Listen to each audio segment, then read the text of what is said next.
جو قوم مسلم کا سر ذلیل ہو رہا ہے وجہ ہے کہ یہ قوم سجدوں سے دور ہوئی. لوگ کہتے ہیں مولانا ٹائم نہیں ملتا. میں نے کہا جس کو نماز کے لیے ٹائم نہیں ملتا اس کو مسلمان کہلانے کا حق کیا ہے؟ کیا نماز کے بغیر بھی اسلام ہے؟ جس طریقے سے ستون کے بغیر عمارت نہیں ہوتی، نماز دین کا ستون ہے. اللہ کے رسول علیہ السلام نے فرمایا جس کی نماز نہیں ہے اس کا دین نہیں ہے.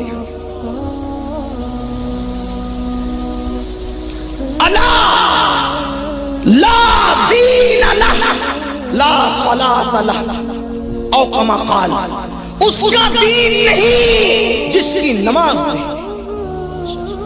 نماز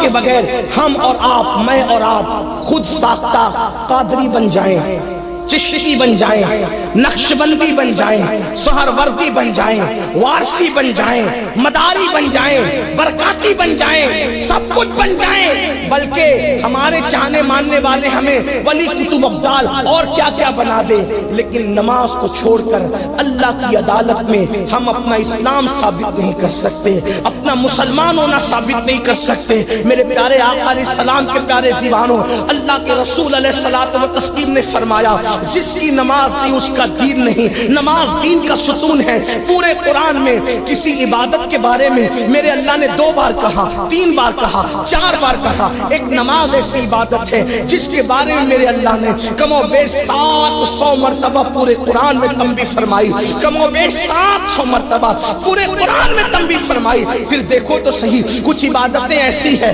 جو مالداروں کے لیے خاص ہے، کچھ عبادتیں ایسی ہیں جو طاقتوروں کے لیے خاص ہے، کچھ عبادتیں ایسی ہے جو مقیم کے لیے، مسافر کے لیے نہیں ہے. تھوڑی اس کی تشریح کرتا چلو، حالانکہ میں مسائل کے معاملے میں بڑا کمزور آدمی ہوں، میرے پاس اتنا علم نہیں. مثال کے طور پہ حج کس پہ فرض ہے؟ من استطاع الیہ سبیلا، استطاعت والوں پہ حج فرض ہے. زکوٰۃ کس پہ فرض ہے؟ مالداروں پہ زکوٰۃ فرض ہے. قربانی کس کے لیے لازم ہے؟ مالدار تو ہو، صاحب نصاب تو ہو، لیکن مسافر نہ ہو بلکہ مقیم ہو. اگر مسافر ہے تو اس پر نماز جو ہے وہ قربانی اس کے لیے لازم نہیں. یعنی عبادتوں کا معاملہ الگ الگ ہے. لیکن اللہ روزہ ہے، روزہ سب پہ فرض ہے، لیکن بیمار ہے، اسلام کہتا ہے چھوڑ سکتے ہو بعد میں رکھ لینا. مسافر ہو چھوڑ سکتے ہو بعد میں رکھ لینا. یعنی ہر عبادت کے لیے رعایت دی گئی. لیکن جہاں نماز کی بات آتی ہے تو کہا استطاعت کا معاملہ نہیں، غریبی امیری کا معاملہ نہیں، اقامت اور مسافرت کا معاملہ نہیں.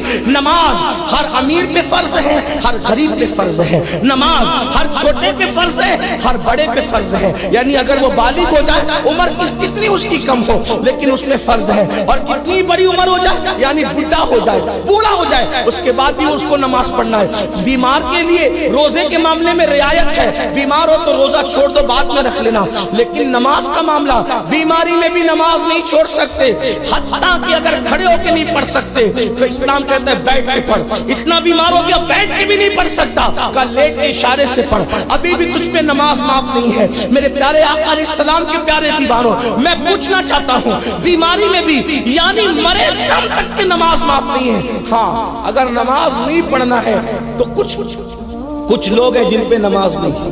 نمبر 1 برا مت ماننا، جن پہ نہیں ہے وہ بتا رہا ہوں. کافر کے لیے نماز فرض نہیں، نابالغ پہ نماز فرض نہیں، پاگل پہ نماز فرض نہیں. کافر، نابالغ، پاگل، ان تینوں پہ نماز فرض نہیں.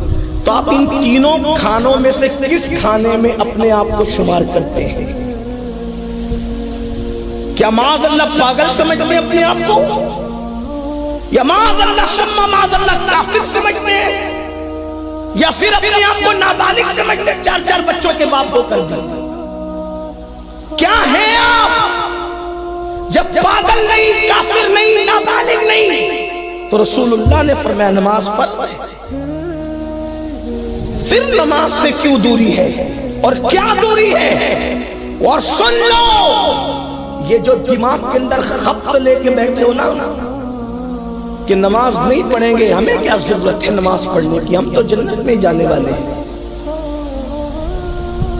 جیسے بیل سے دودھ نہیں نکل سکتا ویسے بے نمازی کا داخلہ جنت میں نہیں ہو سکتا.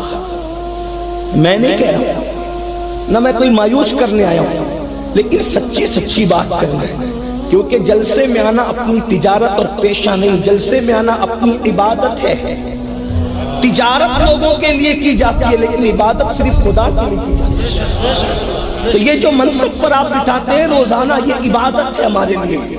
اور جب عبادت کرنے بیٹھے تو اس میں خیال صرف خدا کا رہے گا، آپ کا نہیں. اگر آپ کو برا لگتا ہے تو معاف کرنا. آپ کتنی بڑے پیر کے مرید ہیں، کتنی بڑے سلسلے سے وابستہ ہے. پہلی بات تو یہ چٹنگ ہے. اگر آپ نمازی نہیں ہے تو آپ کا تعلق کسی سلسلے سے نہیں ہے. آپ کسی رنگ کی ٹوپی پہنے، آپ کسی کلر کی ٹوپی پہنے، آپ کتنا بھی پیر کر لیں، اس لیے کہ جس کا پیر نماز نہیں ہے اس کا کوئی پیر ہی نہیں ہے. نماز آپ کا سب سے بڑا پیر ہے. نماز کس کا پیر ہے بتاؤں؟ علی مرتضیٰ کا پیر نماز، صدیق اکبر کا پیر نماز، عمر ابن خطاب کا پیر نماز، عثمان غنی کا پیر نماز، سعد سعید طلحہ زبیر کا پیر کا نام نماز. آپ کہیں گے مطلب کیا؟ پیر اسی کو کہتے ہیں جو خدا تک پہنچاتا ہے. اب رسول اللہ فرما رہے جب تو سجدے میں ہوتا ہے تو تیرے خدا کے درمیان کوئی حجاب نہیں ہوتا. تو نماز سے بڑا پیر اسی لیے ہمارے یہاں شرط ہے، ہمارے یہاں شرط ہے پیر کالا ہو، گورا ہو، عربی ہو، اجمی ہو، پٹھان ہو، سید ہو، اگر وہ نمازی ہے تو وہ پیر ہے. اور اگر وہ نمازی نہیں ہے تو نہ اس کو پیر ہونے کا حق ہے اور نہ مرید کو مرید کہلانے کا حق ہے. آپ کس پیری مریدی کی بات کرتے ہیں؟ لوگوں کو برا لگتا ہے. سرکار غریب نواز کے یہاں یہ پیری مریدی تو نہ تھی، غوث پاک کی یہ پیری مریدی تو نہ تھی جو آپ لے کر بیٹھے. جمعہ دو رکعت مسجد میں جا رہے ہو، نماز کے لیے آتی نہیں. کیوں؟ اس لیے کہ یقینی جنت ہے. سارے پیروں کا پیر، پیران پیر کا بھی پیر. بلکہ اب یہ کہہ دوں جس کی وجہ سے نماز پیر بن جائے وہ پیر رسول اللہ صلی اللہ علیہ وآلہ وسلم فرماتے ہیں کہ جو ایک وقت کی نماز جان بوجھ کے چھوڑ دے اس کا نام جہنم کے دروازے پہ لکھ دیا جائے. پولیس کے رجسٹر میں نام آ جائے تو راتوں کو نیند نہیں آتی، اور جہنم کے دروازے پہ ایک دن میں 5 بار آپ کا نام لکھا جا رہا ہے. کیسے سکون کی نیند آتی؟ آپ کے بچوں کا نام لکھا جا رہا ہے، آپ کی بیوی کا نام لکھا جا رہا ہے. اس کا مطلب یا تو یہ ہے کہ آپ اتنے غافل ہو گئے کہ آپ پر حدیث اثر نہیں کر رہی ہے، یا پھر حدیث رسول سے معاذ اللہ اعتماد اٹھ گیا ہے. اعتماد تو مسلمان کا نہیں اٹھ سکتا، لیکن غفلت اس حد تک ہے، غفلت کے پردے اس حد تک ہے کہ مسلمانوں کو کیا ہو گیا. اور پھر آپ کہتے ہیں میری مغفرت کی دعا ہوگی، میرے لیے اتنی دیگیں چیلون کی چڑھے گی، اتنے قرآن بخشے جائیں گے، میری مغفرت ہو جائے گی، اللہ کرے ہو جائے. لیکن اللہ کے رسول نے خود فرمایا جو نماز چھوڑ دیتا ہے اللہ مومنوں کی، نیک مومنوں کی دعا سے اس کا حصہ ختم کر دیتا ہے.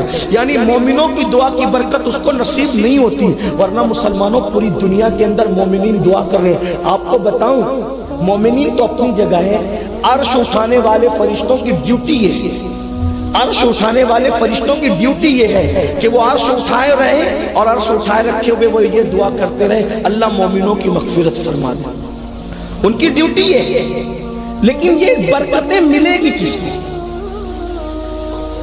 اللہ کے رسول فرمانے جو نماز چھوڑ دے اللہ والوں کی، نیکوں کی دعا سے اس کا حصہ ختم کر دیا جاتا ہے، اس کو حصہ نہیں ملتا. آپ کی سفارش پر کوئی بھی کھڑا ہو جائے میرے بھائی، کوئی بھی کھڑا ہو جائے. بلکہ میں تو کہتا ہوں لوگ شفاعت رسول کے مفہوم کو اتنا مس یوز کر رہے ہیں. حالانکہ ہمارا عقیدہ ہے شفاعتی لأہل الکبائر من امتی، لیکن رسول اللہ کی رحمت پر توجہ کرنے والوں کبھی رسول اللہ کی غیرت پر بھی توجہ کرو.